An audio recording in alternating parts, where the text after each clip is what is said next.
Maganda pag natapos to mga boss, kasi pagka pupunta kayo ng Kibyang Tunnel, dire-diretso na galing doon sa may Aguinaldo Highway, Silang Cavite, dire-diretso hanggang doon sa may Ilook, Batangas.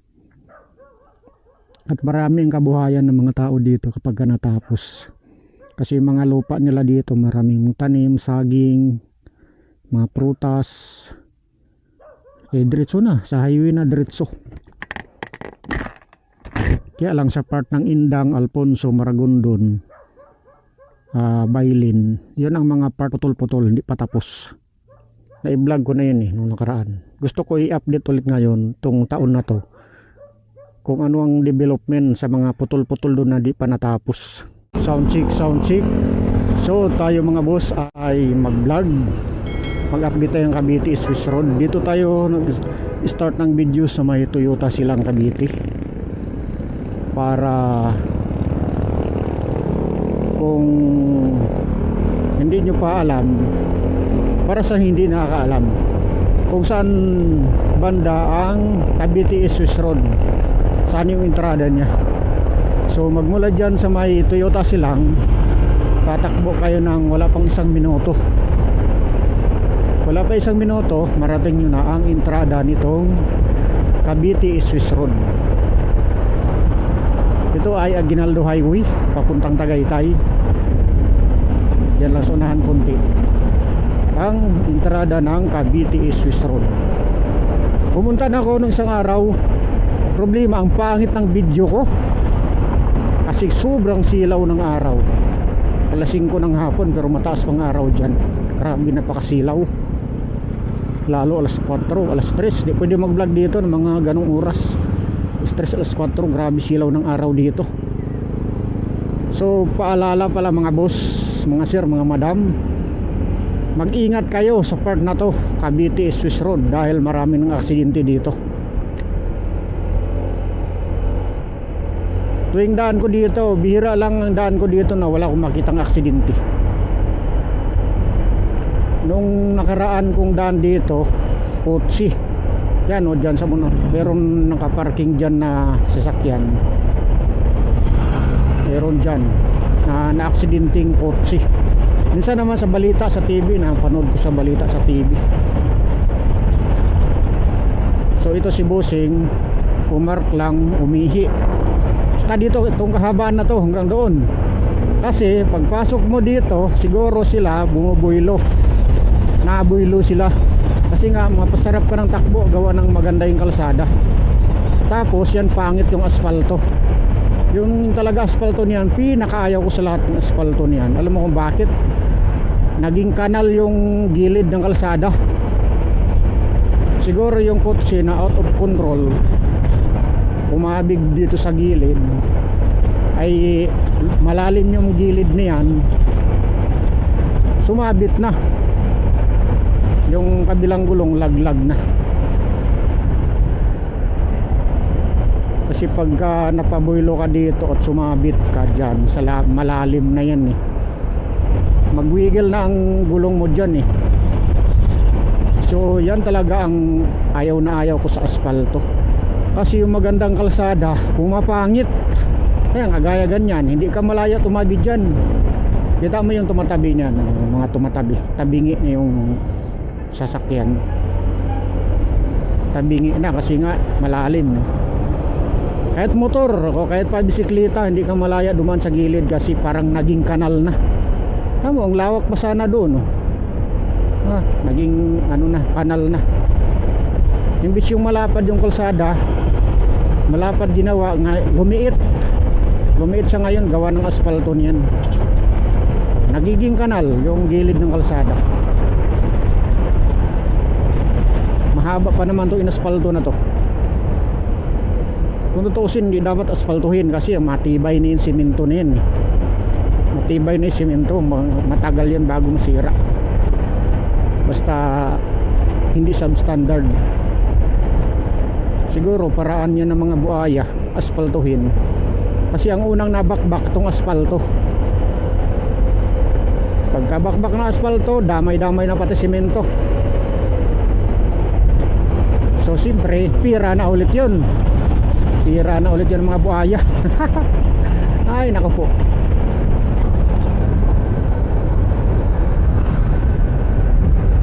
Samantala meron kalsada ng mga masira-sira dito, yun dapat ang inuuna. Bagong gawa in asfalto, kung mapangit yung gilid, yun yan, lalim. Kapag traffic, tatabi dyan ng motor o kaya magpagilid ang motor tsaka bisikleta, magpagilid sila. Ngayon sobrang distraction kasi malalaglag ka talaga dyan, prone sa accident ang gilid niyan. So i-update natin yung bisikleta, akmang tatawid. Ilan alis to ang mata mo.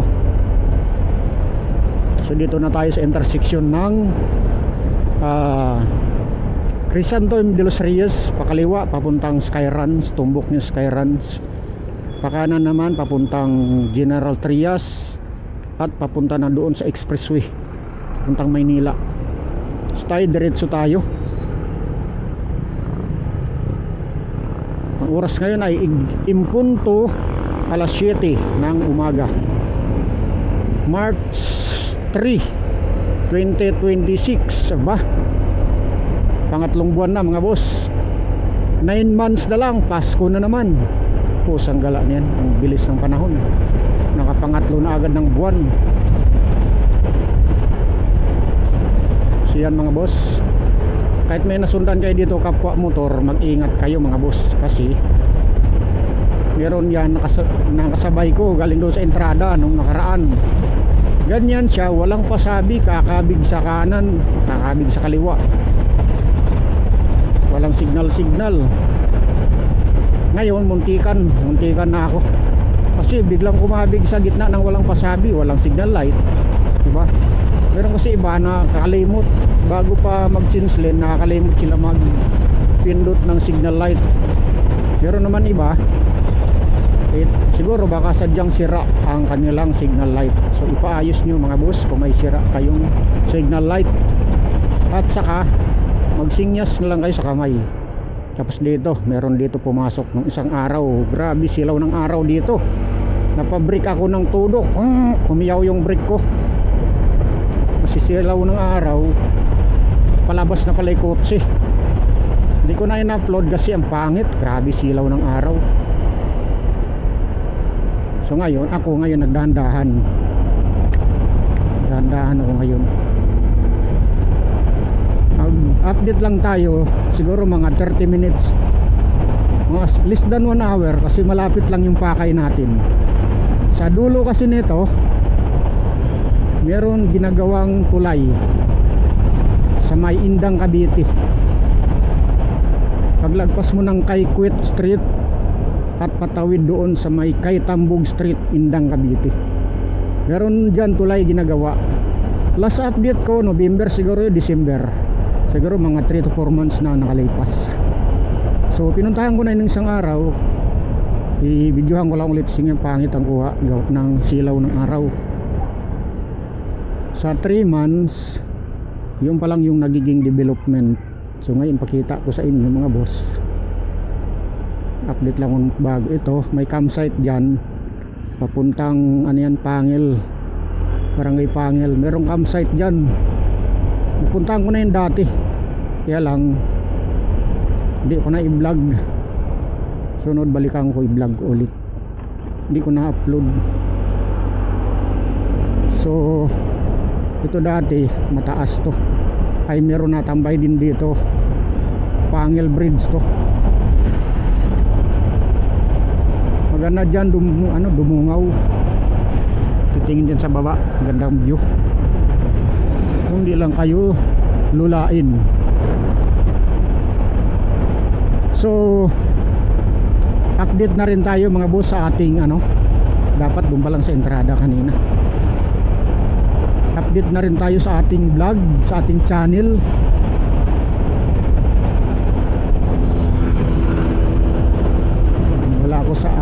Wala ako sa mood mag-topic. Dito muna tayo mag-topic sa sa Cavite Swiss Road. Na distract tuloy ako. na-distract ako sa ano,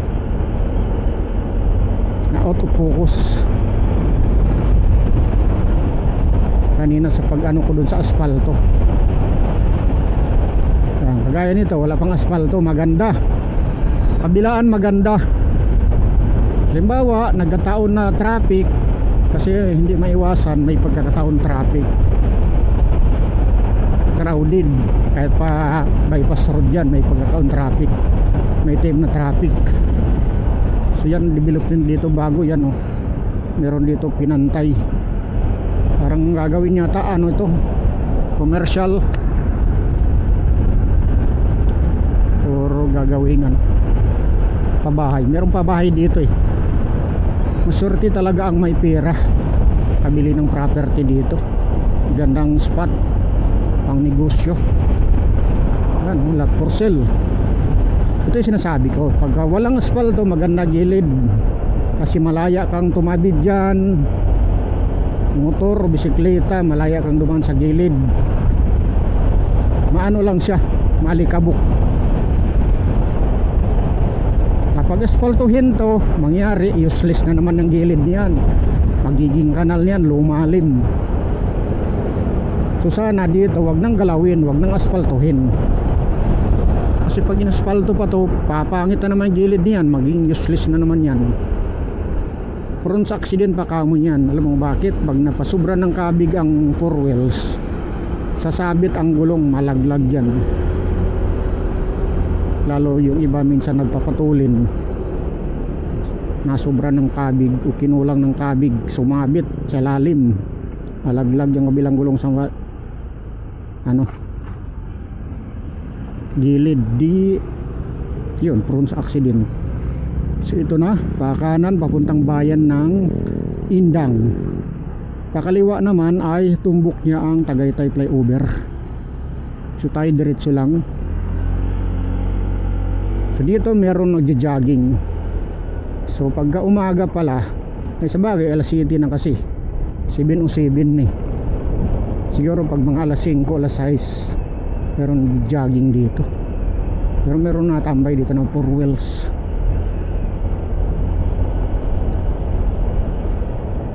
Siguro sila nag-jogging, nandito doon sila sa unahan, iiwan nila sasakyan. Kasi pagkahapon dito mga alas 4, alas 5, alas 6, ano, maliwanag pa yan dito. Meron dito mga nag-jogging, nag-exercise.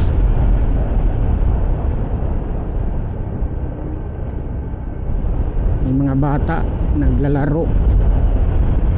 Kaya pag dumaan kayo dito mga boss, dandahan kayo kasi pagkahapon maraming ano dito, bibisikleta, nag-jogging o kaya nito sila madam. Sila siguro may-ari ng sasakyan, pabalik na sila, nag-jogging yan sila. May mataas na araw kasi alas 7 na, kanina pa yan sila, yung mga sasakyan nila dun sa tulay. So i-update ko lang ulit, videohan ko ngayong umaga para maganda kuha, hindi silaw. So hindi pa tayo makaistorbo sa trabahante dito sa kalsada, gawa ng maaga pa.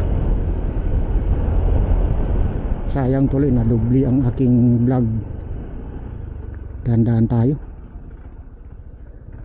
Kaikwit Road, Kaikwit, ito Kaikwit. So ito meron na semento dito, nakuhaan ko na itong isang araw, silaw kasing araw. Para meron kayong reference sa haba nito mga boss, siguro 2 basketball court ang pinagdugtong o kaya 1.5. Yun ang pagtatansa ko, yan na semento. Nung nakaraan di pa na semento, pero ngayon na semento na. Dito road.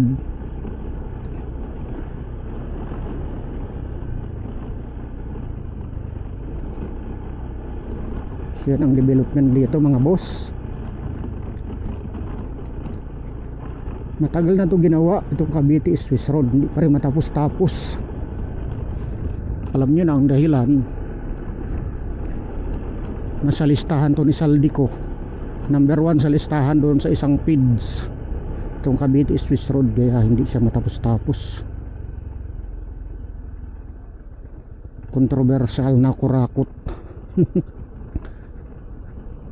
bilyon-bilyon, trilyon-trilyon pera ng bayan.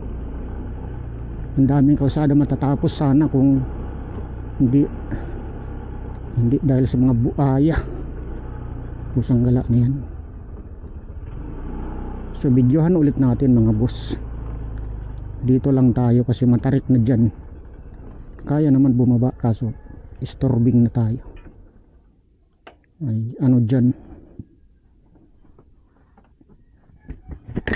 Aw. Nag-vlog lang ako. Hi.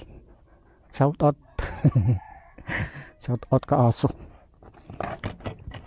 So yan mga boss ang development dito. Mayroong bakal na ilatag doon sa tulay.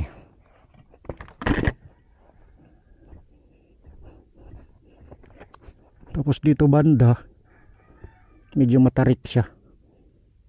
Banayad naman siya. Hello. Banayad naman siya.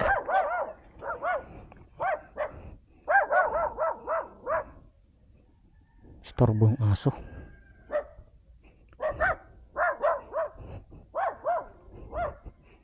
So mamaya meron nang kagawa dito mamaya.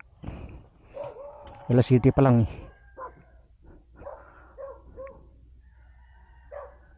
So yan yung tulay mga boss. Sa kabilang dulo niyan may tulay din doon. Nag-vlog ko na yun.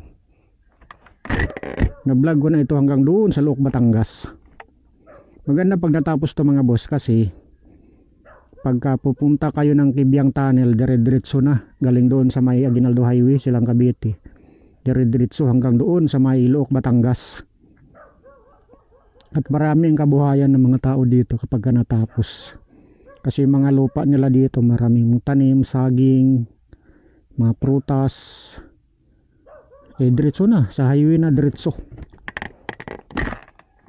Kaya lang sa part ng Indang, Alfonso, Maragondon, Bailin, yun ang mga part na putol-putol, hindi pa tapos.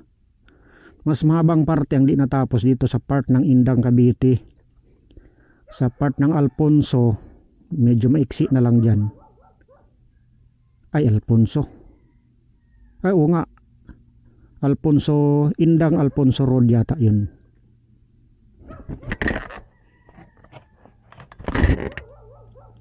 Na-vlog ko na yun nung nakaraan. Gusto ko i-update ulit ngayon tong taon na to kung ano ang development sa mga putol-putol doon na di pa natapos. Dito patawid ng kay Tambog doon sa kabilang kalsada. Tapos punta naman doon sa Pilipit Road. Doon ulit sa kabila pa papunta ng Indang Alfonso Road. Tapos puntang Daini. Mayroon din ulit putol-putol doon na hindi pa rin natapos. So yan ang development dito mga boss. Kahapon bumaba ako doon. Nung isang araw pala. Kaso hindi tilalapit kasi delikado yan lapitan. Nakapatong pa lang yan sa machine. Hihilain ng papunta doon eh. So, siguro ang galing sinasakyan yun doon sa ibabaw. Sumakay doon. Operator siguro. Nakakatakot yun. Nasakyan kaya yan? Siguro matibay naman yan eh.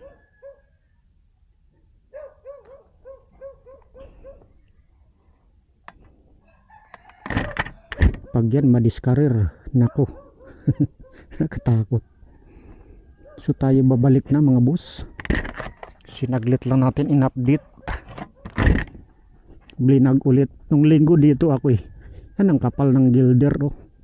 2 dipa. Ang kapal niya ay 1 metro siguro. Yung lapad niya ay 2 dipa siguro yan. O 1 kalating dipa. Yun ang ilalatag doon. Tapos yung ano niyan, bakal. Doon pa parang kagaya sa ano.